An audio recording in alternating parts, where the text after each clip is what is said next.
अस्सलाम वालेकुम स्टूडेंट्स, उम्मीद है आप सब खैरियत से होंगे। हम लोगों ने इंशाल्लाह आज वीक नंबर 2 के रिमेनिंग जो कंटेंट्स है वो कवर करने हैं और हम अपना लेक्चर स्टार्ट करेंगे by revising the previous contents. अच्छा जी, हम लोगों ने पिछले लेक्चर में एक्सपेरिमेंट्स को थोड़ी सी डिटेल में देखा था कि हम जब प्रोबेबिलिटी में एक्सपेरिमेंट का लफ्ज़ इस्तेमाल करेंगे तो उसका क्या मतलब होगा। हमें एक तो उसकी स्टेटमेंट समझ आनी चाहिए, प्लस हमें अंदाज़ा होना चाहिए कि एक्सपेरिमेंट में पॉसिबल आउटकम्स क्या है। अगर एक्सपेरिमेंट परफॉर्म करें तो उसकी आउटपुट क्या है, हम क्या चीज़ नोट कर रहे हैं इसमें। अच्छा, उसके बाद सैंपल स्पेस और इवेंट्स। आपको सैंपल स्पेस और इवेंट्स का ना सिर्फ मतलब आना चाहिए बल्कि इनमें डिफरेंशिएट करना भी आना चाहिए। अगर मैं सेट थ्योरी की बात करूँ तो सेट थ्योरी की टर्म्स में event is basically a subset of sample space. अब सबसेट में सारे एलिमेंट्स एलिमेंट्स भी आ सकते हैं, 1-2 भी आ सकते हैं, as many as the event defines, ठीक है? अच्छा, उसके बाद फिर हम लोगों ने ये भी सीखने की कोशिश की थी कि मुख्तलिफ ब्रैकेट्स का क्या मतलब है सेट थ्योरी में। हम जब कर्ली ब्रैकेट्स से एक सेट को प्रेज़ेंट करते हैं तो ये जितने एलिमेंट्स इन कर्ली ब्रैकेट्स के अंदर लिखे जाएँगे वो बेसिकली सारे सेट का हिस्सा होंगे। जब हम बात कर देते हैं स्क्वायर ब्रैकेट की तो इसका मतलब ये होता है कि उसमें एक इनिशियल नंबर होता है और एक उसका फाइनल नंबर होता है और ए से लेकर बी तक जितने नंबर्स शामिल हैं इस रेंज में, ठीक है, वो हिस्सा होंगे इस सेट का। और हम जब पैरेंथेसिस से शो करते हैं दो नंबर्स को, मिसाल के तौर पे इस तरह, तो इसका मतलब होता है कि set consist of all numbers between a and b but excluding a and b, ठीक है।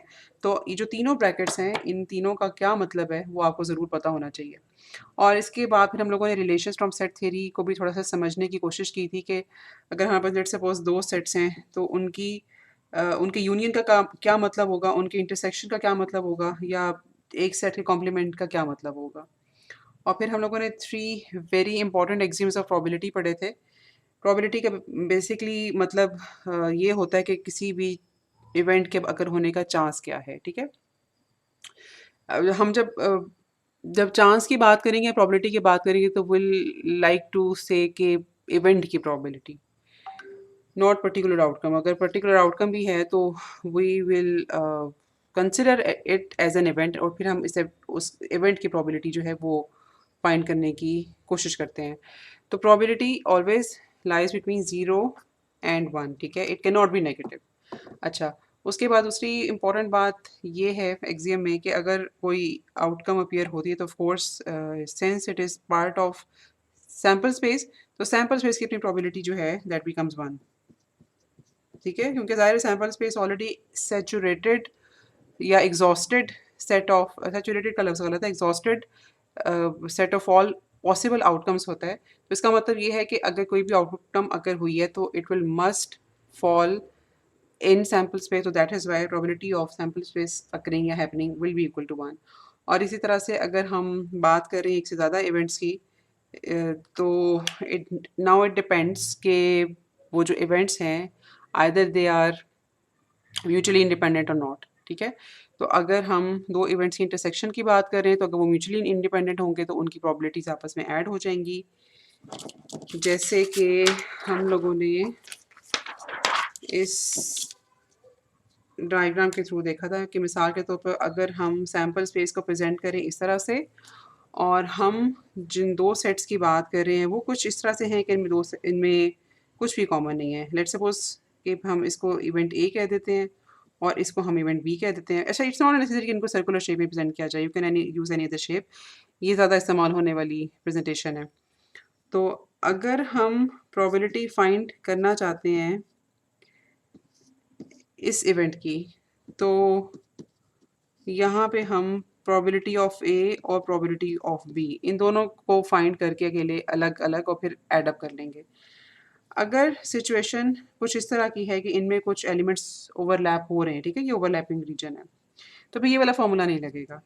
फिर हम जब probability of a union b compute करेंगे, तो ये वाला फ़ॉर्मूला इस्तेमाल करने के बाद हमें ये सब्ट्रैक्शन भी करनी पड़ेगी। ये हम लोगों ने पिछले लेक्चर में थोड़ी डिटेल से किया था। अच्छा, और उसके बाद फाइनली इक्वली लाइकली और अनइक्वली लाइकली इवेंट्स के बारे में पढ़ा था। अच्छा, इसके बारे में मैं थोड़ा-सा और डिटेल से आपको अभी बताती हूँ और फिर हम आज के कंटेंट शुरू करेंगे। अच्छा, अगर आप लोगों ने पिछला लेक्चर सुना था तो आपको इक्वली लाइकली इवेंट्स और अनइक्वली लाइकली इवेंट्स की मिसालें थोड़ी-सी ज़हन में होंगी। फॉर एग्ज़ाम्पल अगर हम कॉइन को टॉस करते हैं और उस आपने जब भी अगर कभी प्रोबेबिलिटी पहले पढ़ी है तो ज़रूर एक लफ्ज़ सुना होगा फेयर कॉइन, ठीक है? या फिर फेयर डाई। फेयर का लफ्ज़ ही हम इसलिए लगाते हैं कि उसकी उसकी कोई एक साइड पे कोई वज़न नहीं लगा हुआ और ऐसा नहीं है कि अगर हम उस कॉइन को टॉस करेंगे तो हमेशा हेड ही हमें मिलेगा या हमें हमेशा टेल ही मिलेगी। फेयर कॉइन का मतलब ये है कि उसका हेड के अगर होने के और टेल के अगर होने के चांसेस इक्वल हैं। इसी तरह से फेयर डाई का मतलब भी यही है कि हम जब उसको हवा में उछालेंगे तो या टॉस करेंगे सॉरी उसको उसकी थ्रो करेंगे। टॉस का लफ्ज़ हम यूजुअली कॉइन के लिए इस्तेमाल करते हैं। उसको जब हम थ्रो करेंगे तो उसकी जो भी 6 साइड्स हैं वो किसी भी साइड के ऊपर फ़ॉल कर सकता है, ठीक है? कोई ख़ास पर्टिकुलर नंबर या साइड उसकी अपीयर होना ज़रूरी नहीं है। किसी एक साइड को फ़ेवर नहीं किया गया। तो हम ऐसे सारे आउटकम्स को या ऐसे सारे एक्सपेरिमेंट्स के आउटकम्स को इक्वली लाइकली कहते हैं, ठीक है? और उसमें फिर होता यूँ है कि फॉर एग्ज़ाम्पल अगर हम फेयर कॉइन की बात करते हैं, तो वी नो कि अगर एक्सपेरिमेंट ये है कि हमने एक फेयर कॉइन को टॉस किया है, तो इसका जो सबसेट बनेगा लेट मी कॉल इट ए, तो उस सबसेट की 2 ही पॉसिबिलिटीज़ हैं, हेड और टेल, ठीक है? तो इसमें चूँकि इक्वली लाइकली आउटकम्स हैं दोनों, तो अगर मैं आपसे ये पूछूँ कि नंबर ऑफ हेड आने के चांसेस कितने हैं? तो उसका बेसिकली या इसको लेट मी डिफाइन इसकी प्रोबेबिलिटी फाइंड करने से पहले हम इसको इवेंट के थ्रू डिफाइन करने की कोशिश करते हैं कि इवेंट मेरे पास ये है all outputs with heads in it, ठीक है? All outputs with heads. अब ये चूँकि है एक ही कॉइन टॉस हो रहा है तो इसको हम थोड़ा डिफरेंट तरीके से भी पुट अप कर सकते हैं for example output with head, लेकिन ये थोड़ा-सा जेनेरिक स्टेटमेंट हो जाएगी अगर हम 2 कॉइन्स को भी फॉर एग्ज़ाम्पल इकट्ठे टॉस करेंगे तो और इस तरह के इवेंट में इंटरेस्टेड होंगे जहाँ पे हम हेड्स को देखना चाह रहे हैं तो यही वाली स्टेटमेंट इस्तेमाल हो जाएगी। तो इसलिए फ़िलहाल मैं इसी को यूज़ कर रही हूँ। ओके, तो इवेंट ए अगर ये है कि जी मैं सारे ऐसे आउटपुट्स में इंटरेस्टेड हूँ जिसमें हेड है, तो वो तो मेरे पास एक ही ऐसा एलिमेंट है यहाँ पे जिसमें हेड मुझे नज़र आ रहा है। तो इवेंट ए को मैं डिफ़ाइन कर सकती हूँ इस तरह से, ठीक है? अब मैं प्रोबेबिलिटी चाहती हूँ देखने के लिए कि A1 की प्रोबेबिलिटी क्या है, ठीक है? All those this event a which I defined कि all outputs with heads upon them, उसकी प्रोबेबिलिटी क्या है? तो उसके लिए हम जो फ़ॉर्मूला इस्तेमाल करते हैं, यानी कि प्रोबेबिलिटी ऑफ A1, उसको हम लिखते हैं इस तरह से हैं, प्रोबेबिलिटी ऑफ A1 वो ये होगा कि number of elements in A1, ठीक है? हम लोगों ने जो इवेंट A1 का सबसेट से अब रिप्रेज़ेंट किया है, उसमें एलिमेंट्स कितने हैं और टोटल एलिमेंट्स इन A या फिर सैंपल स्पेस वो कितने हैं, ठीक है? मैंने चूँकि यहाँ पे सैंपल स्पेस को A से रिप्रेज़ेंट किया तो मैं यहाँ पर फिर अब इसकी सबस्क्रिप्ट में A लिखूँगी। अगर मैंने इसे किसी और लेटर से रिप्रेज़ेंट किया होता तो फिर मैं यहाँ पर उस तरह से लिखती। एनीवेज़, हम जब किसी इवेंट की प्रोबेबिलिटी फाइंड करना चाहते हैं तो व्हाट वी डू कि हम number of elements in that event divided by number of elements in the sample space. तो यहाँ पे हमारे पास जो नंबर ऑफ एलिमेंट्स हैं in this event that is 1 और टोटल एलिमेंट्स जो इस सैंपल स्पेस में हैं दैट इज़ 2, तो probability of A1 is equal to 1/2। तो इक्वली लाइकली आउटपुट्स में बेसिकली क्या होता है कि टोटल नंबर ऑफ हम आउटपुट्स पॉसिबल देखते हैं जो कि ज़ाहिर हमें सैंपल स्पेस से पता लगती हैं। और अगर हम कह देते हैं कि उसकी जो नंबर ऑफ एलिमेंट्स अगर हम लेट सपोज कि n से डिफाइन करें, मैंने यहाँ पे na से डिफाइन किया हुआ है, लेट सपोज अगर हम कहते हैं कि सैंपल स्पेस का साइज n है, तो हर आउटकम की प्रोबेबिलिटी 1/n हो जाती है। यहाँ मैं ऐसे एक्सपेरिमेंट की बात कर रही हूँ जहाँ पर आउटपुट्स इक्वली लाइकली हैं, तो ऐसे सूरत हाल में हर आउटपुट की जो प्रोबेबिलिटी है that becomes equal to 1/n। अच्छा, और जहाँ पे सूरत हाल ये होती है कि आउटपुट्स इक्वली लाइकली नहीं होती, वहाँ पर ज़ाहिर सी बात है कि अ, कुछ आउटपुट्स का अगर होने का चांस ज़्यादा होता है और कुछ आउटपुट्स की प्रोबेबिलिटी थोड़ी कम होती है, तो हम कहते हैं कि उनके अगर होने का चांस भी थोड़ा-सा कम है। तो आज हम थोड़ा-सा इसी बात को आगे लेके चलेंगे कि हम प्रोबेबिलिटी कंप्यूट करते कैसे हैं। ठीक हो गया? अच्छा जी। अ, ओके। हम लोगों ने थोड़ा-सा अभी डिटेल में ये पढ़ा है कि इक्वली लाइकली आउटकम्स एक एक जब एक्सपेरिमेंट्स की होती हैं, तो उस सूरत-ए-हाल में तरीक़े-कार क्या होता है प्रोबेबिलिटी फाइंड करने का। अच्छा, अब हम जो टॉपिक पढ़ने लगे हैं दैट इज़ काउंटिंग टेक्निक्स, वो इस्तेमाल ही ऐसे एक्सपेरिमेंट्स के लिए होता है, जहाँ पर हमारे पास आउटपुट्स इक्वली लाइकली होती हैं। ठीक है? Counting techniques is applicable only on those experiments जहाँ पर जो आउटपुट्स हैं दे आर इक्वली लाइकली। अच्छा, तो ये हम अब वैसे तो हमने ख़ैर सीख लिया कि अब हमको कोई इवेंट अगर हमें गिवन हो तो उसको देखकर हम सबसेट कैसे बनाते हैं, फिर प्रोबेबिलिटी कैसे निकालते हैं। लेकिन समटाइम्स इट इज़ पॉसिबल कि सैंपल स्पेस बहुत बड़े साइज़ का हो, या फिर A1 का सबसेट हम किसी वजह से कंप्यूट ना करना चाहें because of its bigger size. तो फिर वहाँ पे हम instead of using this method कि हम एक-एक आउटपुट को फिगर आउट करें, हम काउंटिंग टेक्नीक को भी इस्तेमाल कर सकते हैं। ठीक है? तो ओके, ये मैंने थोड़ा-सा यहाँ पर एक्सप्लेन भी किया है कि जो जो मैंने बातें यहाँ पर आपको बोली है ना, वो बेसिकली अंग्रेज़ी में यही बातें इस स्लाइड पे लिखी हुई हैं कि काउंटिंग टेक्निक्स इम्पोर्टेंट वही बात है जो पहले बताई है कि काउंटिंग टेक्निक्स हमेशा उन एक्सपेरिमेंट्स के लिए हम इस्तेमाल करेंगे where outputs are equally likely. अच्छा जी। उसमें जो सबसे पहली चीज़ हम सीखेंगे that is a product rule, और प्रोडक्ट रूल हम इस्तेमाल करते हैं when we want to determine size of sample space. ठीक है? अच्छा, इसको हम थोड़ी-सी और एक्सप्लेनेशन मैं इसकी आपको देती हूँ। लेकिन प्रोडक्ट रूल की डेफ़िनेशन या इस्तेमाल यही है कि हमें अगर टोटल साइज़ पता करना हो, सैंपल स्पेस का या किसी इवेंट का, तो वहाँ पे हम प्रोडक्ट रूल लगाते हैं। अच्छा, इसको हम इस तरह से समझ सकते हैं कि मिसाल के तौर पे हमारे एक्सपेरिमेंट के 2 हिस्से हैं, ठीक है? हम एक पॉइंट से स्टार्ट लेकर दूसरा पॉइंट करते हैं। लेट्स सपोज़ ये हमारा अ, हिस पहला हिस्सा है हमारे एक्सपेरिमेंट का, और दूसरे पॉइंट से सॉरी, इसको आई वुड से इसको अगर मैं पॉइंट 0 कहूँ, ठीक है? ये पॉइंट 0, ये मेरा पॉइंट 1 और ये मेरा फाइनली पॉइंट 2। तो हम जब स्टार्ट लेके पॉइंट 1 तक जाते हैं, उसको हम let's say suppose part 1 of experiment कहते हैं, और पहले पॉइंट से हम जब दूसरे पॉइंट तक जाते हैं, let me call it part 2 of the experiment, ठीक है? तो हमारे पास इट्स पॉसिबल कि जो एक्सपेरिमेंट का पहला हिस्सा है, ठीक है, पार्ट 1 या फर्स्ट स्टेज, उसमें हमारे पास जो आउटपुट है, टोटल पॉसिबिलिटीज़, जो सैंपल स्पेस का साइज़ हो सकता है दैट इज़ N1, और इसी तरह से जो सेकंड स्टेज है, लेट्स सपोज़ कि उसका सैंपल साइज़ हो सकता है N2। तो व्हाट वी से कि जो इस एक्सपेरिमेंट का ओवरऑल सैंपल साइज़ बनेगा, सैंपल स्पेस, ओवरऑल इस एक्सपेरिमेंट के जो सैंपल स्पेस का साइज़ होगा that can be determined as N1 into N2। ठीक हो गया? अच्छा, अब होपफुली आपको अगली एग्ज़ाम्पल से थोड़ी-सी बात और अच्छे तरीके से समझ आ जाएगी। मिसाल के तौर पे, हमारे पास एक बैग है दैट कंटेन्स 5 बॉल्स, और हर किसी के ऊपर एक नंबर लिखा हुआ है, तो टोटल हमारे पास 5 बॉल्स हो गई विद नंबर्स 1 टू 5। और सपोज़ कि हम 2 बॉल्स सक्सेशन में, मतलब बारी-बारी निकालते हैं सच दैट कि पहले हमने एक बॉल निकाली, ठीक है?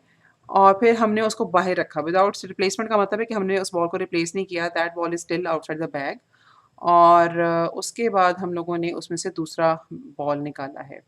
अच्छा, अब how many distinct ordered pairs are possible? तो पहले तो मैं आपको ये बताऊँगी कि अगर हमें लेट्स सपोज़ के प्रोडक्ट रूल ना आता हो, तो फिर हम इसे किस तरह से निकालेंगे? हम इसको ज़ाहिर-सी बात है कि हर तरह की आउटकम्स जो हैं वो हमें इसमें कंसिडर करनी पड़ेंगी। फॉर एग्ज़ाम्पल, हम ये कहते हैं कि हम लोगों ने जो पहला बॉल निकाला, लेट्स सपोज़ के that was that had number 1, ठीक है? तो अब हम जो दूसरा बॉल निकालेंगे, उसमें 4 पॉसिबिलिटीज़ हो सकती हैं, ठीक है? उसमें 2 निकल सकता है, उसमें 3 निकल सकता है, उसमें 4 निकल सकता है या फिर उसमें 5 निकल सकता है। तो ये 4 पॉसिबिलिटीज़ हैं हमारे पास उस एक्सपेरिमेंट के आउटकम के तौर पे अगर पहली बॉल जो है वो 1 निकलती है। अच्छा, अब अगर पहली बॉल 2 निकलती है, ठीक है, 2 को निकाल के हमने साइड पे रख लिया, अब हमने अगली अगली बॉल निकालनी है। अगेन इसमें भी 4 पॉसिबिलिटीज़ हैं हमारे पास।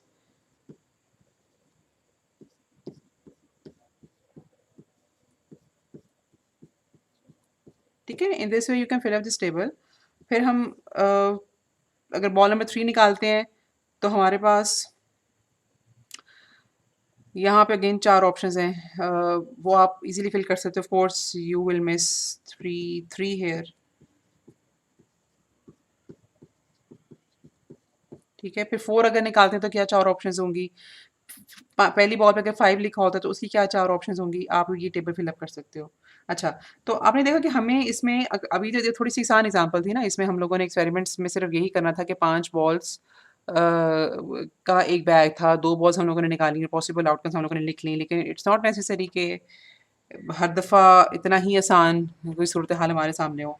लेकिन हम लोगों ने एक चीज़ यहाँ पे ये देखी कि हमारे पास जो एक्सपेरिमेंट के 2 हिस्से थे, मसलन पहली बॉल निकालना, उसका नंबर नोट करना, फिर दूसरी बॉल निकालना, उसका नंबर नोट करना। ये जो 2 हिस्से थे एक्सपेरिमेंट के हम लोगों ने बनाए, इसमें पहले दफ़ा हमने जब पहली बॉल निकाली तो we have got 5 balls inside that bag, ठीक है? तो हमारे पास बेसिकली जो पहला हिस्सा करने में जो ऑप्शंस हैं ना, दे आर 5 इन नंबर। और जब हम दूसरा हिस्सा एग्जीक्यूट करेंगे, मतलब दूसरी बॉल निकालेंगे, तो हमारे पास उस बैग में सिर्फ 4 बॉल्स हैं अब, ठीक है? तो हम ये कह सकते हैं कि n1 इज़ इक्वल टू 5, मतलब 5 पॉसिबिलिटीज़ हैं यहाँ पे, और इसी तरह से n2 में हमारे पास 4 पॉसिबिलिटीज़ रह जाती हैं। तो बेसिकली जो एक्सपेरिमेंट है, इससे अगर मैं सैंपल स्पेस, इसकी जो भी सैंपल स्पेस है, उसका टोटल साइज़ फाइंड करना चाहूँ, तो that will be equal to 5 into 420। ठीक है, तो ये बेसिकली प्रोडक्ट रूल हमें यहाँ पर इस तरह की सिचुएशन में हम इसको इस्तेमाल कर सकते हैं। ठीक है, तो how many distinct order pairs है पॉसिबल, जो इसका आखिरी सवाल है, that is equal to 20। Sample space का जो साइज है वो 20 होगा। और अगर आपसे सवाल ये पूछा जाए कि what will be those distinct order pairs, तो ये मैंने आपके सामने जो लिखे हैं, दे आर 12 इन नंबर। 8 आपके लिए छोड़े हैं, वो आप लिख सकते हो। तो अगर सवाल ये आए कि जी आपने उन डिस्टिंक्ट पेयर्स को लिखना है, तो वो सारे पेयर्स यहाँ पर 20 पेयर्स लिखे जा सकते हैं। अच्छा, अब उसके बाद अगली हमारे पास एक और एग्ज़ाम्पल है कि एक कॉलेज की प्लानिंग कमेटी बननी है, ठीक है? और उसमें हमारे पास जो अवेलेबल ऑप्शंस हैं वो there are 3 freshman students, 4 sophomores, 5 juniors and 2 seniors. अब कमेटी जो हम लोगों ने बनानी है उसमें देयर मस्ट बी 4 पीपल, ठीक है, 4 स्टूडेंट्स। और हम लोग ये चाहते हैं कि हर क्लास से एक स्टूडेंट लिया जाए। तो हाउ मेनी डिफरेंट सब कमिटीज़ आर पॉसिबल? ठीक है, ये एक और तरह का सवाल आ गया है। इसमें अगर आप देखो तो हमारे पास सॉर्ट ऑफ इस एक्सपेरिमेंट के 4 हिस्से हो गए, ठीक है? हम लोगों ने जब फ्रेशमैन से एक स्टूडेंट चूज़ करना है तो वी हैव गॉट 3 ऑप्शंस, और उसमें से ज़ाहिर-सी बात है कि हम एक ही ऑप्शन चूज़ करेंगे। फिर नेक्स्ट हम सोफोमोर पे जाएँगे तो वी गॉट 4 ऑप्शंस, जिसमें से एक स्टूडेंट चूज़ होगा, फिर 5 एंड देन 2, ठीक है? तो you can simply apply product rule here, ठीक है? तो जो डिफरेंट सब कमिटीज़ अगर हम फाइंड आउट करना चाह रहे हैं कि हमारे पास जो भी यहाँ पे सब कमिटीज़ बनेंगी, टोटल कितनी पॉसिबिलिटीज़ हैं? तो मैं उसको उसके वो तो नहीं बना रही, सैंपल स्पेस के जो भी हमारे पास पॉसिबल आउटकम्स हैं, वो तो मैं यहाँ पे नहीं बना रही।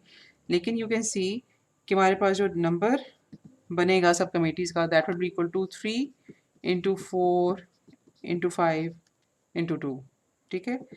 3 4 ज़ा 12, 5 2 ज़ा 10। तो ये हमारे पास टोटल मतलब इन इन स्टूडेंट्स को मिला के इनकी डिफरेंट कॉम्बिनेशंस अगर हम बनाएं तो 120 डिफरेंट कमिटीज़ आर पॉसिबल, ठीक है? अच्छा, ओके। अब हम प्रोडक्ट रूल को ही एक और तरीके से इम्प्लीमेंट कर सकते हैं, विच इज़ ट्री डायग्राम। और इसका साइज मैं थोड़ा सा रिड्यूस करने लगी हूँ ताकि मैं आपको ट्री डायग्राम ये दिखा भी सकूँ जो आगे पीछे बना हुआ है। और अच्छा, बल्कि उसको दिखाने से पहले ट्री डायग्राम जो है ना वो हम बनाते कैसे हैं, मैं थोड़ा सा यहाँ पे आपको हिंट दे देती हूँ। tree diagram is basically pictorial presentation of product rule. ठीक है, प्रोडक्ट रूल को अगर आपने पिक्टोरियल प्रेजेंटेशन के थ्रू प्रेजेंट करना है तो we call that method as tree diagram.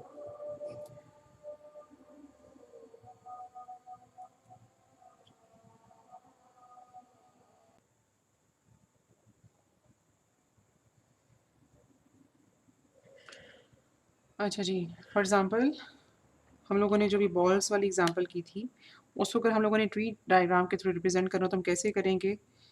There is a starting point और इस स्टार्टिंग पॉइंट से हम लोगों ने जब स्टेज 1 तक पहुंचना है तो विल सी के how many options do we have. ठीक है, फॉर एग्जांपल हम लोगों ने जब स्टार्ट करने का मतलब ये है कि will pick out one ball, तो हमारे पास यहाँ पे 5 ऑप्शंस हैं.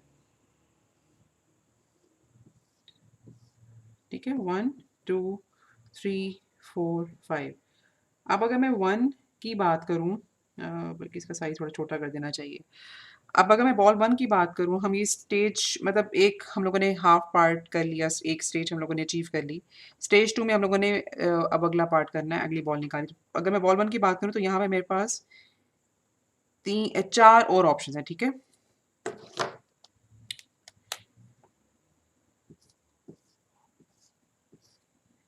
2 3 4 और 5. इसी तरह से मेरे पास अगर बॉल 2 निकलता है तो इसकी मुझे थोड़ी लेंथ बढ़ानी पड़ेगी.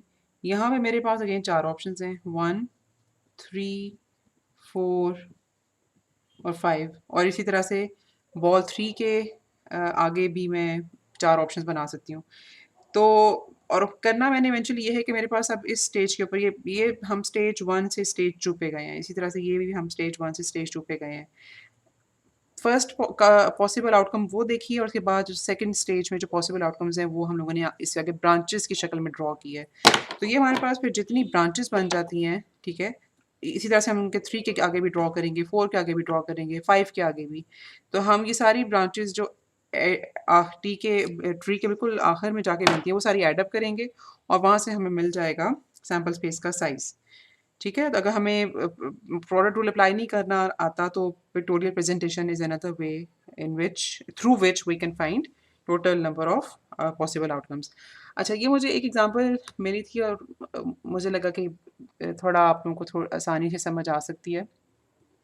फॉर एग्जांपल ये एक ड्रेसिंग की एग्जांपल थी, ड्रेसअप मिस्टर आर्नल्ड. और इससे हम ये देख सकते हैं कि जैसे स्टेज 1 में अगर लेट्स सपोज कि ट्राउज़र्स का इंतखाब करना है तो देयर आर 2 ऑप्शंस. ठीक है, अच्छा, अब ट्राउज़र के इंतखाब के बाद अगर चूज़ करनी है शर्ट तो देयर आर 3 ऑप्शंस. और फिर शर्ट की चॉइस के बाद अगर शूज़ की हम बात करें तो देयर आर 2 ऑप्शंस. ठीक है, तो ये हम इस तरह से इस जहाँ पर अभी मेरा इस वक़्त माउस पॉइंट आउट मैं कर रही हूँ, ऊपर वाला ट्राउज़र जो है, अगर हम उसकी बात करें तो हमारे पास ब्लू ट्राउज़र के साथ ब्लू शर्ट और फिर ये येलो शूज़, ये एक ड्रेसिंग ऑप्शन बनेगी. ब्लू ट्राउज़र के साथ ब्लू शर्ट और फिर ब्लैक शूज़, ये बस दूसरी ऑप्शन बनेगी. दूसरा पॉसिबल सेट बन सकता है एंड सो ऑन. तो हमारे पास ये जो आखिर में इस ब्रांचेस इमर्ज हो रही जो वहाँ पर शूज़ पे जाके जो ब्रांचेस ख़त्म हो रही हैं, मतलब यहाँ पे बेसिकली ट्री एंड हो रहा है. तो हम ये सारी नंबर ऑफ ब्रांचेस जो है वो काउंट करेंगे and that will give us total number of possible outcomes for this experiment. अच्छा जी, अब हम ये करने लगे हैं कि हमारे पास अब कुछ आगे एग्जांपल्स हैं जिनको हम लोगों ने सॉल्व करना है सच दैट कि ट्री डायग्राम हम हर एग्जांपल में बनाना सीखेंगे. अच्छा जी, पहली एग्जांपल ये कहती है कि हमारे पास एक बैग में 3 रेड बॉल्स और 2 ब्लू बॉल्स हैं. और अच्छा, हाँ, अब आप इसमें ज़रा गौर कीजिए. Thomas reaches in the bag and picks the ball out at random from the bag. एक बॉल से निकाल लिया. अच्छा, वो वाला बॉल उसने वापस उस बैग में डाल दिया. ठीक है? तो ये विद रिप्लेसमेंट है, यानी कि जो पहली दफ़ा बॉल निकला था, वो हमारे पास दूसरी दफ़ा जब हमने बॉल निकाला तो तब वो बॉल अवेलेबल है। ओके। और फिर उसने ऑफ कोर्स जो अगला जुमला लिखा हुआ है मैंने आपको पहले ही बता दिया कि हम उसने ही has to pick out another ball, और हमने इस डायग्राम की सैंपल स्पेस बनानी है। अच्छा, ओके। अब पहली दफ़ा जब एक्सपेरिमेंट होता है, तो गिवन द फैक्ट कि हमारे पास बैग के कंटेंट्स ये हैं, 3 रेड्स एंड 2 ब्लूज़। जब हमारे पास पहली दफ़ा एक्सपेरिमेंट होता है, हम स्टार्ट पॉइंट से शुरू करते हैं, तो वहाँ पे हमारे पास क्या ऑप्शंस हैं? ठीक है, इसको मैं R1, R2 और R3 कह देती हूँ, और उसके बाद ये भी ऑप्शन है कि रेड की बजाय मेरे पास ब्लू बॉल यहाँ पे निकले। Let me call it V1 and V2। ठीक है। अच्छा, अब मुझे एक और चूंकि बॉल निकालना है, तो अगर मैं R1 को देखूँ, मैं चाहूँगी कि सारे एक जगह पे ख़त्म। ओके, R1 को अगर मैं देखूँ तो यहाँ पे, अच्छा मैं अपनी आसानी के लिए इसकी ड्राइंग थोड़ी मुख्तलिफ तरीके से करने लगी हूँ, लेकिन अदरवाइज़ आप चाहो तो ये ब्रांचेस की सूरत में बना सकते हो। R1 के बाद मेरे पास अगेन 5 ऑप्शंस हैं, बिकॉज़ R1 अगर निकला भी था तो मैंने वापस डाल दिया था। 3 रेड बॉल्स की और 2 ब्लू बॉल्स की। ठीक है, इसी तरह से R2 निकला, मैंने उसको वापस डाला। मेरे पास अगेन 3 ऑप्शंस हैं, 3 रेड बॉल्स की और 2 ब्लू बॉल्स की। ठीक हो गया? अच्छा, और ये वाला जो पैटर्न है, ये जो मैंने पैटर्न 2 दफ़ा ड्रॉ किया, इसी को मैं 3 दफ़ा और ड्रॉ करूँगी। तो इवेंचुअली जो पॉसिबल आउटकम्स मेरे पास हैं, मैं उन्हें कैसे फाइंड आउट करूँगी, मुझे ये सारी ब्रांचेस काउंट करनी है। ठीक है? प्रोडक्ट रूल के थ्रू आप वैसे भी ये फिगर आउट कर चुके होंगे कि मेरे पास यहाँ पे जो सैंपल स्पेस बनता है उसका साइज़ है 25, क्योंकि 5 ही बॉल्स मेरे पास पहली दफ़ा निकालने के लिए अवेलेबल है और 5 ही दूसरी दफ़ा। और ये जो अगर आप इस ट्री डायग्राम को कंप्लीट करो और इसकी सारी ब्रांचेस काउंट करो, तो यू विल गेट 25। तो ये ट्री डायग्राम आपने जो है ना कंप्लीट करके इसको देखना है, जो कि इवेंचुअली ऑब्जेक्टिव है इस एक्सरसाइज का, इस एग्जांपल का। अच्छा, ओके, ये थोड़ा इंटरेस्टिंग सवाल है। इसको ज़रा हम पहले समझने की कोशिश करते हैं, इसका सारा डेटा लिखते हैं और फिर हम इसका ट्री डायग्राम बनाएंगे। ठीक है? अच्छा, एक्सपेरिमेंट ये है कि हमारे पास 3 ऑफिसर्स हैं। 3 ऑफिसर्स को बेसिकली हम लोगों ने लेकर एक टीम बनानी है। ठीक है?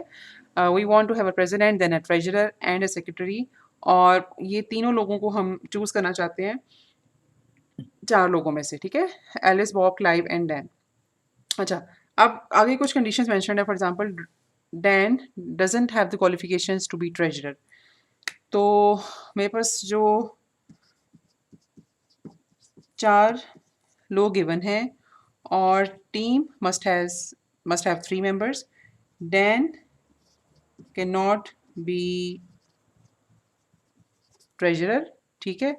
उसके बाद अगली कंडीशन ये है कि neither Clive nor Bob have the time to act as president।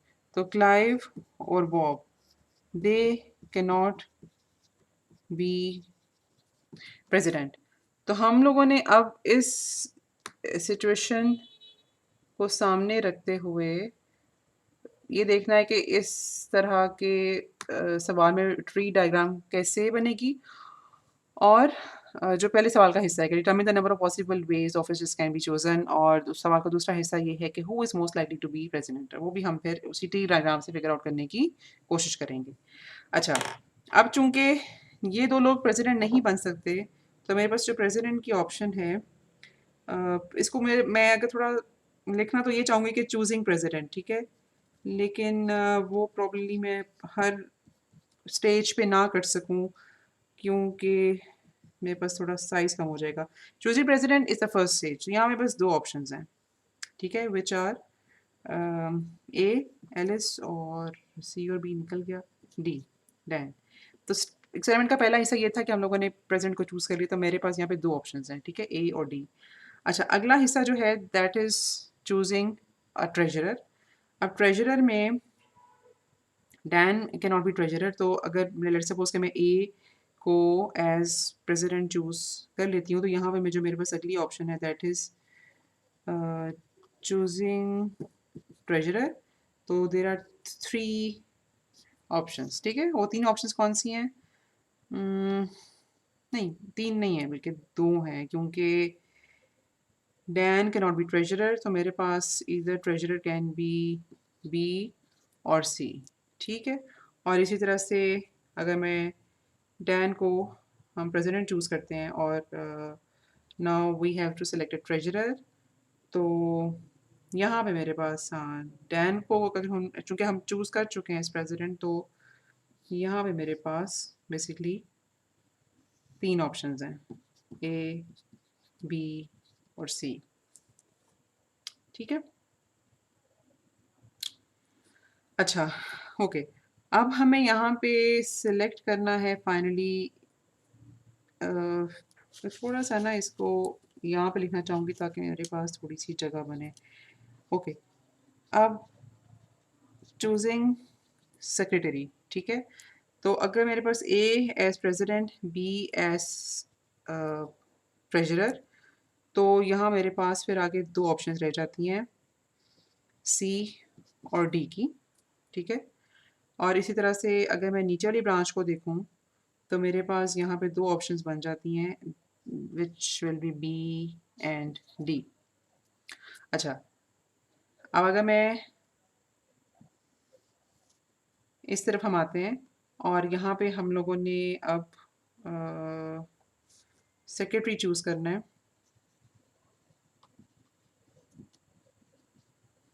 थोड़ा सा ये मेसी हो गया है, but I hope you are understanding it. Okay, तो यहाँ पर स्टैंड प्रेसिडेंट हो गया, और अगर हम ऊपर वाली ब्रांच की यहाँ पे बात करें, वे a has been chosen as treasurer, तो यहाँ पर सेक्रेटरी के लिए जो चॉइसेस बची हैं they are C and B.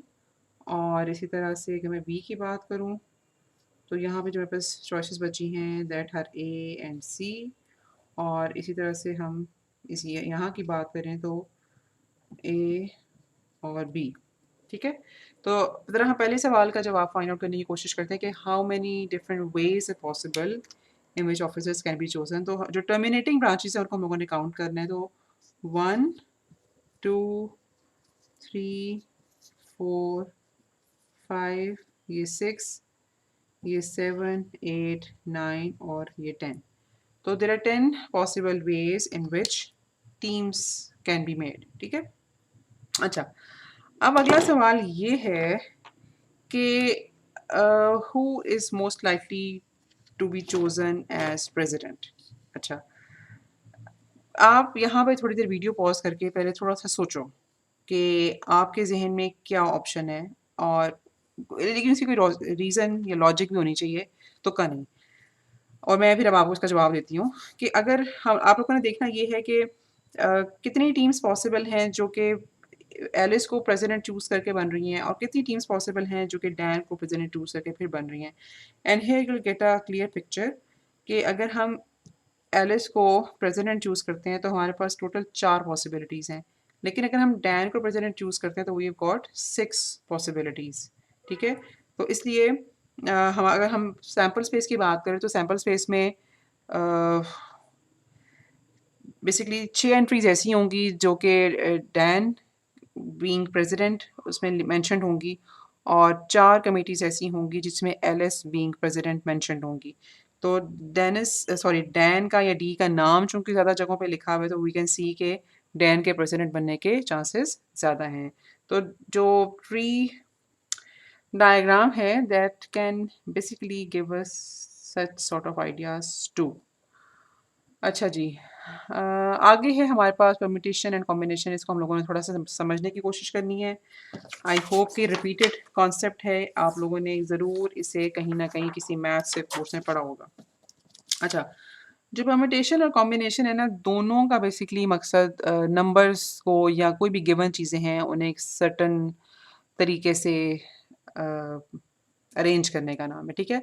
अगर तो वो जो सर्टन तरीका जैसे मैं कह रही हूँ, अब तरीका अगर वेल डिफाइंड है, ठीक है, तो हम फिर उसको परम्यूटेशन कह देंगे। और अगर तरीका वेल डिफाइंड नहीं है तो फिर हम उसे कॉम्बिनेशन कहते हैं, ठीक है। तो परम्यूटेशन और कॉम्बिनेशन के फॉर्मूलाज डिफरेंट हैं, इनकी डेफिनेशन डिफरेंट है, and we must able to know कि अगर हमें एक सवाल गिवन है तो हमने फिगर आउट कैसे करना है कि ये परम्यूटेशन का सवाल है या ये कॉम्बिनेशन का सवाल है, या हमें यहाँ पे रिक्वायरमेंट क्या है। ओके, तो परम्यूटेशन की सबसे जो एक पहचान या उसकी डेफिनेशन है दैट इज़ कि एक ऑर्डर्ड सबसेट को हम परम्यूटेशन कहते हैं। और यहाँ पे वो सारे अगर हमें जो गिवन इंफॉर्मेशन है जिसका हम लोगों ने सेट बनाना है, अगर वो फॉर एग्जांपल डिजिट्स हैं या अल्फ़ाबेट्स हैं या कलर्स हैं, तो उनको अगर हम अरेंज कर रहे हैं तो of course will follow an order. For example अगर मैं नंबर्स की बात करूँ और मेरे पास अगर नंबर्स लेट्स सपोज 1 2 3, ये 3 नंबर्स अवेलेबल हैं। अगर मैं इनके सेट्स की बात करूँ तो of course 3 1 2 3 is different than 2 1 3। तो यहाँ पर अब एक स्पेसिफिक ऑर्डर जो है वो इन्वॉल्व हो गया है, ठीक है। तो हमने जब नंबर्स को लेट सपोज किस को सेट करने की बात आएगी तो will be more interested in finding out permutation. अच्छा, और इसको हम फिर फाइंड करने का फॉर्मूला थोड़ी देर में पढ़ते हैं, लेकिन हम करते यूँ हैं कि लेट सपोज कि हमारे पास n गिवन नंबर्स हैं और हम लोगों ने उसमें से k नंबर्स को चूज़ करके एक सेट बनाना है, तो we will call that set कि उसकी जो परम्यूटेशंस पॉसिबल है ना वो, अच्छा पहले इसमें k आएगा, मतलब n हाँ बस टोटल चीज़ें जो हैं वो अवेलेबल हैं, हम लोगों ने इसमें से k उठानी है, तो there are p subscript k comma n, ये इतनी नंबर ऑफ पॉसिबिलिटीज़ हैं जिससे हम वो k चीज़ें जो है वो उठा सकते हैं।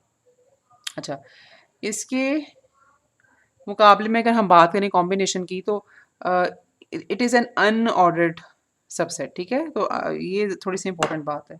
अच्छा, और ये बेसिकली जो है ना इसमें इसके जो सेट है उसमें मुख्तलिफ चीज़ें होती हैं और इस तरह की चीज़ें होती हैं कि जिसमें कोई जो है ना उनका ऑर्डर वो इंपॉर्टेंट नहीं होता, मसलन फूड या क्लोथ्स या सब्जेक्ट्स। अब अगर फ्रूट चाट बनानी है तो अगर हमें केले सेब और माल्टे की बनाऊँ तो वो भी वैसी बनेगी जैसे सेब केला माल्टा, ठीक है। तो इसलिए उनमें ऑर्डरिंग इतनी इम्पोर्टेंट नहीं है, ठीक हो गया। अच्छा, और इसी तरह से हम जैसे हम लोगों ने परम्यूटेशन में डिफ़ाइन किया, अगर हमारे पास टोटल नंबर ऑफ जो थिंग्स हैं अवेलेबल दैट आर n और हम उसमें से k चूज़ करना चाहते हैं, तो हाउ मैनी डिफरेंट वेज़ है पॉसिबल कि हम उन n चीज़ों में से k चीज़ें उठाएँ such that we are not concerned with the order. तो उसको हम डिफ़ाइन करते हैं इस तरह से, ठीक है। अच्छा, अब ज़ाहिर है कि ये दोनों चीज़ें चूँकि अलग-अलग है, दोनों कॉन्सेप्ट्स डिफरेंट हैं, तो इनके फ़ॉर्मूलाज़ भी डिफरेंट होंगे। तो परम्यूटेशन की अगर हम बात करें तो ये एक परम्यूटेशन का मतलब ये है कि हम सैम्पलिंग कर रहे हैं, मतलब एक ना एन थिंग्स में से के थिंग्स उठा रहे हैं और यहाँ पर ऑर्डर चूँकि इम्पोर्टेंट है तो उसका फॉर्मूला ज़ाहिर है कुछ स्पेशल या कुछ डिफरेंट होगा। आपके सामने स्क्रीन पे लिखा हुआ है और आपको इसे कंप्यूट करना भी आता है। और कॉम्बिनेशन जहाँ पे ऑर्डर इतना इम्पोर्टेंट नहीं है, अगर हम एन में से चीज़ें उठा रहे हैं तो हम 1 2 3 और 3 2 1 ये हमारे लिए सेम है। तो कॉम्बिनेशन को हम इस तरीके से फाइंड करेंगे जो फॉर्मूला आपके सामने लिखा हुआ है, ठीक है। और इसको बहुत ज़्यादा एक और मशहूर तरीके से भी कहा जाता है या डिफाइन किया जाता है एन चूज के, ठीक है। कॉम्बिनेशन को हम एन चूज के भी कह के बुलाते हैं। ओके, अब हमारे पास ये जो एग्जांपल है ना सामने, हमने ये देखना है कि अगर थोड़े से मिलते-जुलते अल्फ़ाज़ हैं, लेकिन क्या अल्फ़ाज़ होंगे तो हमें समझ आ जाएगी कि हम यहाँ पे परम्यूटेशन वाला फ़ॉर्मूला लगाना चाहिए हमें, और क्या अल्फ़ाज़ होंगे तो हमें थोड़ा समझना चाहिए कि यहाँ पर अब कॉम्बिनेशन वाला फ़ॉर्मूला लगेगा। ओके, सो जो ऊपर वाली स्टेटमेंट है, statement number 1 that is you are available with 5 memory chips out of which 4 are required to be assembled on a circuit. In how many different ways you can arrange the chips? ठीक है, इसको आप इस तरीक़े से कह सकते हो कि अगर आप अपनी आसानी के लिए आप ये भी कह सकते हो उसके ऊपर नंबर लगा हुआ है, या आप ये भी कह सकते हो कि अगर इनके ऊपर नंबर नहीं लगा हुआ तो एटलीस्ट उनको हम एक हर किसी को हम डिफरेंट बॉक्स से उठा रहे हैं। अब आपके पास जब 4 चिप्स आ गई हैं तो बॉक्स से उनको के ऊपर आप उन्हें कैसे लगाओगे, ठीक है, उनकी अरेंजमेंट कितनी तरह से पॉसिबल है। अच्छा, तो उसके लिए हम यहाँ पे मैंने अरेंज को थोड़ा-सा के लफ्ज़ को बोल्ड करके अंडरलाइन इसीलिए भी किया है क्योंकि यहाँ पे अरेंजमेंट की बात है, तो अब यहाँ पे हमारे लिए मतलब पहली अगर हम लोगों ने चिप उठाई, फिर दूसरी उठाई, फिर तीसरी उठाई, फिर चौथी उठाई, मिसाल के तौर पे वो एक स्पेसिफिक कॉम्बिनेशन है। लेकिन अगर हम चौथी को उठा के पहले लगा लेंगे, फिर दूसरी को, फिर तीसरी को, फिर पहली को, तो वो एक डिफरेंट कॉम्बिनेशन बन जाएगा, ठीक है? तो यहाँ पर हमारे पास जो ऑर्डर है उसकी थोड़ी-सी अहमियत है। तो इस तरह के सवाल को अगर हम लोगों ने सॉल्व करना हो तो we would like to solve it through not we would not like to, we have to solve it through permutation. तो उसका फ़ॉर्मूला कुछ इस तरह से लिखा जाएगा कि हमारे पास 5 चीज़ें हैं, 4 को उठा के चिप मतलब सर्किट के ऊपर असेंबल करना चाह रहे हैं, तो how are we going to do it? तो इसका जो फ़ॉर्मूला है दैट इज़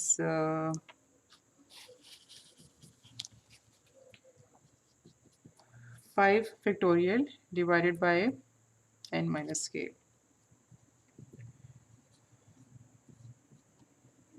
ठीक है? और ये हमारे पास 5 फैक्टोरियल बनेगा। आप प्लीज़ इसे ज़रा कैलकुलेट करके देख लेना। Perhaps it is 120 but I am not sure. You have to do the multiplication. और मेरी अंडरलाइंग असम्पशन ये है कि आपको फैक्टोरियल का कॉन्सेप्ट है, ठीक है? अच्छा, अब इसी सवाल को अगर इस तरह से लिखा जाए कि आपके पास 5 मेमोरी चिप्स अवेलेबल हैं जिसमें से मतलब 4 को उठा के सर्किट पे असेंबल किए जाना है। अच्छा, in how many different ways you can choose the chips if order is not important. अब चूँकि खैर इसके इस सवाल में तो है वैसे ही क्लियरली मेंशन्ड है कि ऑर्डर इम्पोर्टेंट नहीं है, तो इसलिए we have simply have to choose 4 chips out of 5। तो यहाँ पर हम कॉम्बिनेशन का फ़ॉर्मूला लगाएँगे।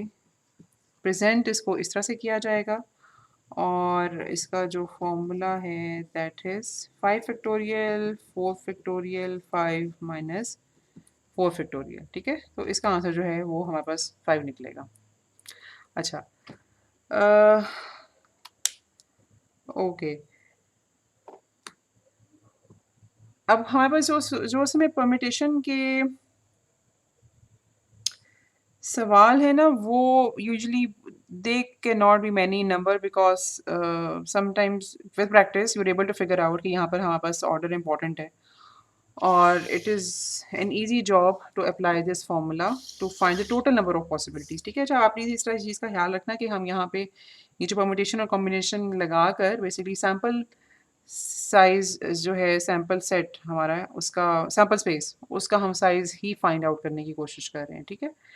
अच्छा, तो परम्यूटेशन हमें जो सैंपल स्पेस का साइज़ देता है, वो उसकी कंडीशन आप हम लोगों ने भी डिस्कस की है कि ऑर्डर जब इम्पोर्टेंट होता है, तो उस वक़्त पॉसिबल आउटकम्स हम देखना चाहते हैं कि कितनी है। और अगर ऑर्डर इम्पोर्टेंट नहीं है, तो तब हम देखना चाहते हैं कि पॉसिबल आउटकम्स कितनी है। तो कॉम्बिनेशन का फ़ॉर्मूला वहाँ पर हेल्पफुल होता है। अच्छा, अब इसी तरह से एक और एग्ज़ाम्पल है हमारे पास। इसमें हम परम्यूटेशन कॉम्बिनेशन का फ़ॉर्मूला लगा के सैंपल स्पेस ही फाइंड आउट करेंगे और थोड़ा-सा और एक स्टेप और आगे जाके ज़रा प्रोबेबिलिटी भी फाइंड करेंगे। अच्छा, पहले आप इसके ऊपर वाली स्टेटमेंट पढ़ लें ताकि फिर मैं इसका साइज़ थोड़ा इंक्रीज़ कर सकूँ। In a lottery each ticket has 5 different 1 digit numbers 0 to 9 on it. जो लॉटरी के जो टिकट्स हैं ना, हर टिकट के ऊपर देयर आर 5 नंबर्स, ठीक है? अब चूँकि 5 डिफरेंट नंबर्स हैं, तो each number is possible uh, to be chosen from 0 to 9, ठीक है? तो इस तरह से हर टिकट के ऊपर कुछ 5 नंबर इस तरह से लिखे होंगे। अच्छा, ओके। अब जो पहला इसका पार्ट है वो ये है कि you will win only if your ticket has the digits in the required order. What are your chances of winning? अच्छा, पहले तो हमें ये देखना है ना कि टोटल नंबर ऑफ टिकट्स जो पॉसिबल हैं वो कितने हैं। मतलब इस सूरत हाल में जो मैंने आपके सामने एक्सप्लेन की है कि 5 डिफरेंट नंबर्स, तो हमारे पास इस सूरत हाल में कितने टोटल नंबर ऑफ टिकट्स कितने बनते हैं? तो you can do this by this formula. नहीं, 9 नहीं है, हमारे पास 10 है। 0 से 9 तक हमारे पास 10 नंबर बनते हैं, ठीक है? तो आप ये यहाँ पर specifically total number of tickets आएँगे, ये जो फॉर्मूला आपके सामने लिखा हुआ है, ठीक है? अच्छा, आई होप यू अंडरस्टैंड कि टोटल नंबर ऑफ टिकट्स इस तरह से क्यों है? अगर नहीं तो you need to go through the concept of permutation first. अच्छा, टोटल नंबर ऑफ टिकट्स आ गए। अब आपके चांसेस ऑफ विनिंग क्या है? बिकॉज़ आपने जो टिकट लिया है वो उस तरह का एक ही टिकट पॉसिबल है। तो let me just call it P of A over here. तो उसकी जो प्रोबेबिलिटी है ना that is equal to 1 divided by, और हर चूँकि इसमें जो टिकट है वो इक्वली लाइकली है कि वो लॉटरी में निकल आए, डिवाइडेड बाय P 5/10, ठीक है? जो P 5/10 है उसने बेसिकली हमें बताए हैं टोटल नंबर ऑफ टिकट्स जो पॉसिबल हैं इस सूरत हाल में, जो हम लोगों ने डिफाइन किया कि टिकट के ऊपर नंबर कैसे लिखा जाएगा, ठीक है? तो जो हमारे पास टोटल नंबर ऑफ टिकट्स बन सकते हैं वो इस नंबर से हमें मिलेंगे। और चूँकि वो जितने भी टिकट्स होंगे, अगर वो जितने भी लोगों ने लिए हैं, of course her let's suppose कि हर टिकट लिया गया है तो हर किसी की आउटकम इक्वली लाइकली है। तो एक टिकट चूज़ किए जाने का जो चांस है वो इस तरह से हम निकालेंगे।